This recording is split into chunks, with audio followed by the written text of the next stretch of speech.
সন্দেশখালীর বোন রেখা পাত্রের পাশে দাঁড়ালো ঢাল হয়ে সমগ্র রাজ্যের সৈনিক দাদারা। হ্যাঁ, এমনই ঘটনা ঘটেছে গতকাল। সমীর ঘোষ, যিনি রিটায়ারিং আর্মি এবং কার্গিল যোদ্ধা তথা যিনি কনভেনার বিজেপি এক্স সার্ভিসম্যান সেলের, তিনি প্রায় 40 জন এক্স আর্মিদের নিয়ে সন্দেশখালী বিজেপি প্রার্থী রেখা পাত্রের পাশে দাঁড়ালেন এবং তারা বললেন, আমরা এই 40 জন দাদারা আছি, বোন রেখা পাত্রকে আমরা রক্ষা করব। গতকাল বৈকাল 3:30টার সময় একটি আলোচনা সভা হয় সন্দেশখালীতে। সেখানে উপস্থিত ছিলেন বিজেপি পাত্র রেখা পাত্র, ক্যাপ্টেন অর্ণব চক্রবর্তী, সমীর ঘোষ ও ডাক্তার অর্চনা মজুমদার এবং তার সাথে ছিলেন 40 জন এক্স আর্মি। প্রথমত রেখা পাত্র সেই দাদা আর্মিদের কপালে চন্দনের ফোঁটা দিয়ে বরণ করে নিলেন। আমাদের প্রতিনিধি সরাসরি চলে গেছিল সন্দেশখালীর এই চিত্রটা, তারা ক্যামেরা বন্দী করলো। অমল চ্যাটার্জির রিপোর্ট, নিউজ প্রাইম টাইমস। ওনাকে হেনস্থা করে কিছুভাবে ওনার পুরো প্রসেসটাকে দাবি রাখতে চেষ্টা করছে। আমরা অনেক রকম অনেকবারে দেখবার পরে রাজ্য থেকে কথাবার্তা বলে আমরা নিশ্চয় নিলাম কি আমরা এখানে আসবো।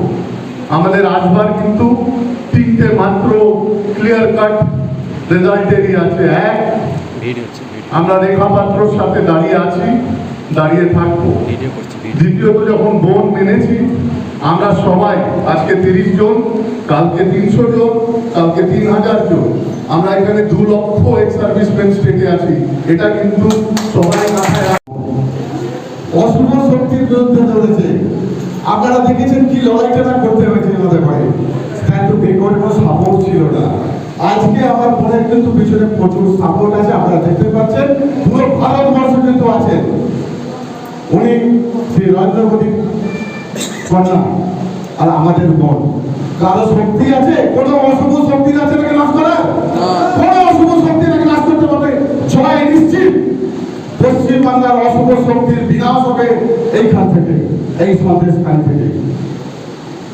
তাই আপনারা সকলে বলছি, আমরা এক্সারসাইজটা পুরো পশ্চিমবাংলায় একদম একত্রিত হয়ে ওনার সঙ্গে ঢাল হয়ে থাকবো। কোনো অশুভ শক্তি ওনার গায়ে স্পর্শ করতে পারবে না। আমি বেশি বলবো না, খুব ছোট সময়। আমি সকলকে ধন্যবাদ জানিয়ে আমার এইটুকুনি বক্তব্য শেষ করলাম। ধন্যবাদ। বক্তব্য দেওয়ার আগে আমার বোনকে আমি এমন একটা জিনিস দেবো যেটা অশুভ শক্তিকে নাশ করবে। তো আমাদের সোমনাথ মেঘনাথ একটি অস্ত্র আমার বোনকে তুলে দেবে। ভারত মাতা কি